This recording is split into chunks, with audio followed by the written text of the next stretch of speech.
안녕하세요. 입시고수 간절이원남입니다. 오늘은 생기부의 개별화를 위해서 우리가 자율활동을 어떤 식으로 대하고 그것을 후속활동을 통해서 기록해야 하는지 알아보도록 하겠습니다.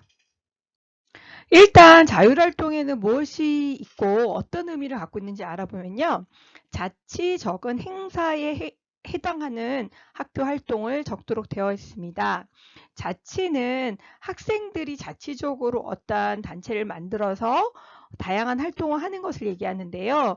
학생회가 있고요. 그리고 학급의 임원들이 있습니다. 그래서 자율활동의 맨 첫 부분은 회장을 했는지, 정교회장을 했는지, 학급 부회장을 했는지, 아니면 학급 부장을 했는지 그런 부분들을 적으면서 이 친구가 그 역할을 통해서 어떠한 역량을 보였는지 적도록 되어 있습니다.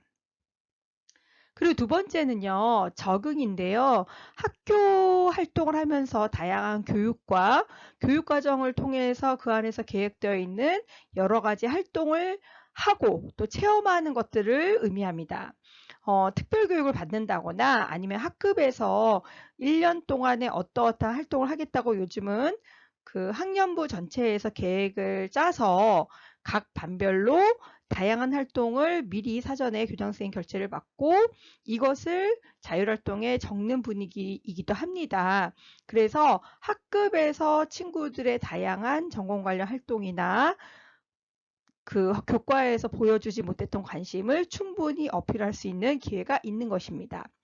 그리고 자율활동에는 행사, 교내 행사와 체험학습을 통해서 학생들이 다양한 경험을 하고 학교 교육과정 외에 다양한 활동을 할 수 있고 체험할 수 있는 것을 의미합니다. 그래서 수련회라던가 아니면 수학여행이라던가 체육대회, 그 다음 동아리 발표회 이런 것들이 해당됩니다.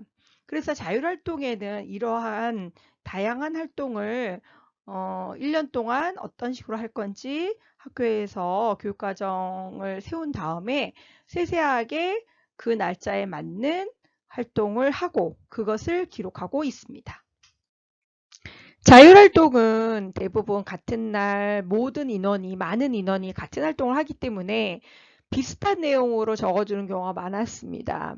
하지만 최근에 글자 수가 또 생기부 글자 수가 줄고 1학년 같은 경우엔 대학교에 미반영되는 영역도 많기 때문에 생기부 한 줄 한 줄 한 줄이 개별화하는 것이 너무나 절실해졌습니다. 그래서 학교마다 이 자율활동을 조금 더 개별화하기 위해서 다양한 프로그램을 연계도 많이 하고 있는데요.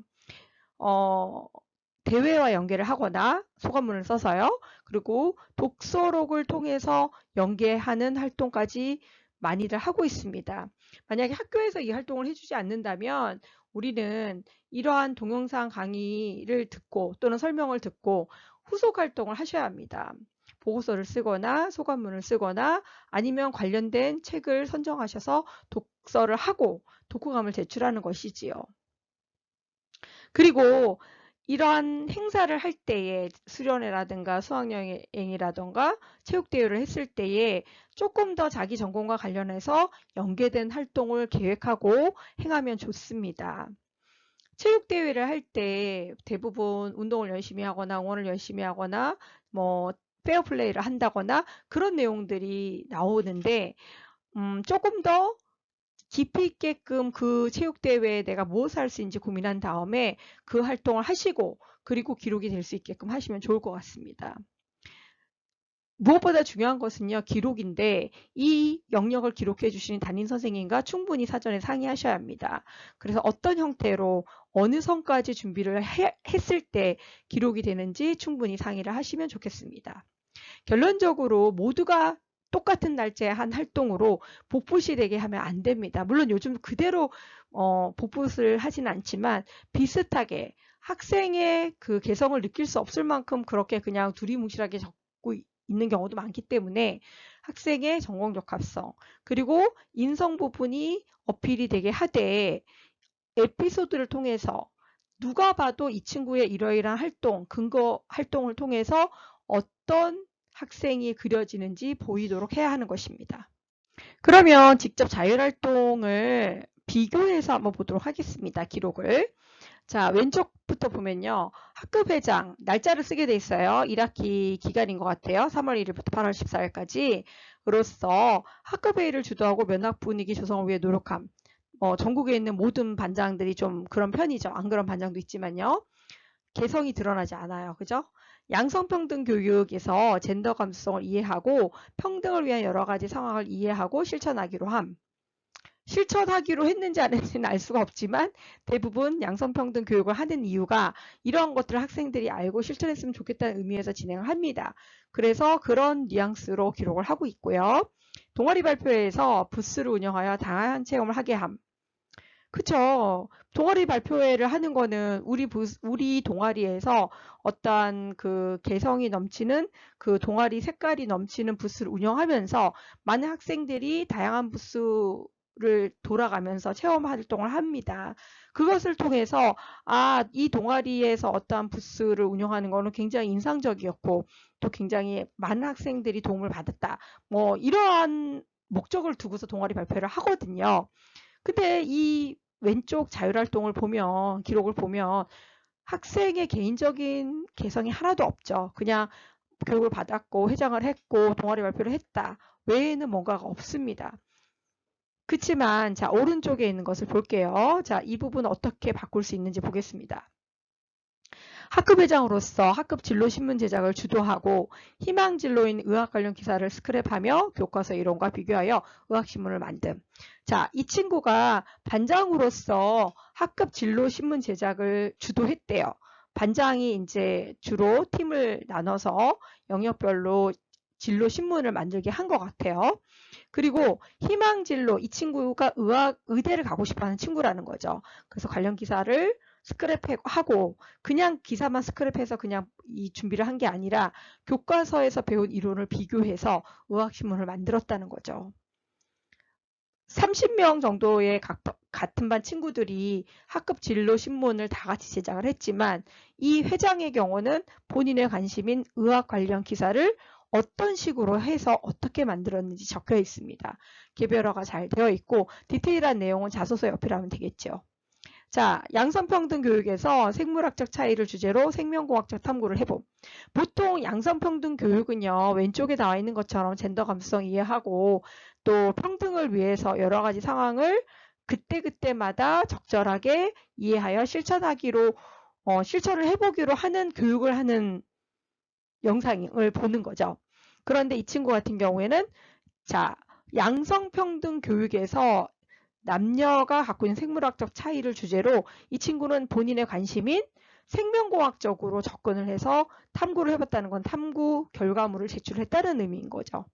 그래서 디테일한 내용은 나와 있지 않지만 이 친구가 이 남과 여의 또는 뭐 또 다른 성이 있을 수도 있지만 그러한 어떠한 다양한 어떠한 그런 부분을 생명공학적 입장에서 본인의 전공이니까 조금 더 확장해서 관심사를 표현했다. 또 연구를 해보았다라는 걸 알 수 있죠. 그 다음에 동아리 발표에서 의료기기를 직접 활용하여 건강검진을 해보고 결과를 활용해서 청소년의 건강을 주제로 탐구하고 질병 예방을 위한 홍보를 함. 자, 동아리 발표를 보니까 이 친구는 부스 활용을 의료기기, 뭐 혈압계라든가 아니면은 당 체크하는 혈당계라든가 그런 걸 통해서 건강검진을 직접 해본 거죠. 그래서 뭐 학생들의 식생활이라든가 아니면 학생들의 건강 상태, 또 운동과 학생들의 건강 상태가 어떤지 결과를 도출했을 것 같고요. 그것을 활용해서 청소년의 건강이라는 주제로 보고서를 썼다는 얘기죠. 그리고 거기서 끝난 게 아니라 이러이러한 음식을 아침에 등교했을 때는 먹어야 되고 아니면 운동을 얼만큼 해야 되고 학생들이 공부하는데 놓칠 수 있는 공부하면서 너무나 먹는 거, 운동하는 거, 그 다음에 쉬는 것을 사실 간과하기 쉽잖아요. 근데 그런 부분을 질병 예방을 위해서 어떤 식으로 건강관리를 해야 된다라는 의미의 발표를 했다는 것이죠. 그러면 당연히 지금 오른쪽의 학생은 훨씬 더 이 친구의 개성과 또 전공에 대한 관심과 그런 부분들을 확장한 것을 알 수 있죠. 그래서 진로 활동에서는 이렇게 개인적인 관심과 깊이를 어필하는 것이 정말 중요합니다. 그럼 후속 활동 보고서 폼을 조금 보겠습니다. 처음에 보면 학번, 성명, 희망대학, 희망학과 적으시고요. 강의 날짜 적고 강의 주제는 어느 영역에 속하는지 적으시면 됩니다. 그래서 인문 파트인지 사회학 파트인지 의학 파트인지 생명 파트인지 아니면 뭐 공학 파트인지 교육 파트인지 그리고 강의 제목은 그날의 이제 제목을 적으시면 될 것 같고요. 강사 선생님이 보통 이력을 설명하는 경우도 있거든요. 근데 뭐 특별히 강사가 없고 그냥 그 동영상을 봤을 경우에는 그냥 두셔도 되는 거죠.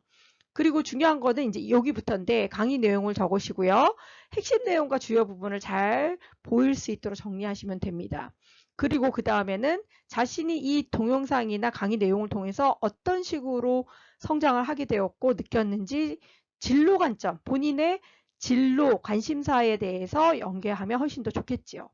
그리고 그 다음에는요, 여기서 끝나는 것이 아니라 이 이후에 조금 더 관심 있어서 찾아볼 수 있잖아요. 책도 찾아볼 수 있고, 아니면 관련한 실험을 해볼 수도 있고요. 아니 보고서를 쓸 수도 있고요. 아니면 관련된 기사를 스크랩해서 이 배웠던 것을 조금 더 확장해 나가는, 심화 확장해 나가는 것을 보이면 좋을 것 같습니다.